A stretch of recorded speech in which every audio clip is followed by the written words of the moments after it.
ஆயிரக்கணக்கான வாக்குத்தத்தங்கள் நமக்கு கொடுக்கப்பட்டு, உலகத்திலே ஒப்பற்ற ஜெபம் அப்படின்னா நான் சொல்லுவேன், தேவனை மையமாக கொண்டு ஜெபிக்கிற ஜெபம் தான் உலகத்திலே ஒப்பற்ற ஜெபம்.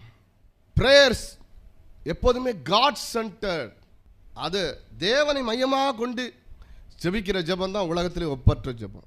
அதே போல பரலோகத்தின் தேவன் இந்த உலகத்தில் எந்த ஜெபத்துக்கு அவர் அசைவார் அப்படின்னு பரிசுத்தவான்கள் சொல்லுகிறார்கள் என்றால், அவருடைய சிங்காசனத்தை அசைக்கக்கூடிய ஜெபம் எது?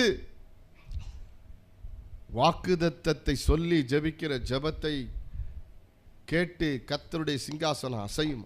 ஆண்டவரே, நீர் இப்படி சொல்லி இருக்கிறீங்க, வசனத்தில் இப்படி இருக்குது, இந்த வசனத்தில் இருக்கிற இந்த வசனத்தை நீங்கள் நிறைவேற்ற தவறுவீரானால் உம்மை குறித்து புறஜாதிகளுக்கு இப்படிப்பட்ட சந்தேகம் வரும், இப்படிப்பட்ட கேள்வி வரும்.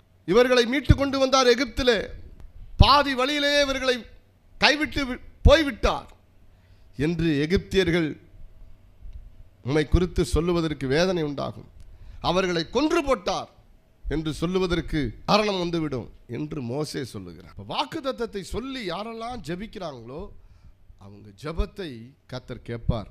அந்த ஜெபத்திற்கு சிங்காசனத்தில் இருக்கிற தேவன் அசைவார். வாக்குத்தத்தத்தை சொல்லி, ஆண்டவரே இப்படி சொல்லி இருக்கிறீங்களே, இப்படி எழுதப்பட்டிருக்கிறது, இப்படி நீங்கள் எனக்கு வாக்கு பண்ணியிருக்கிறீங்களே, நான் ஜெபிக்கும் போது இதை சொன்னீங்களே என்று சொல்லி சொல்லி ஜெபிப்பதை கர்த்தர் விரும்புகிறார்.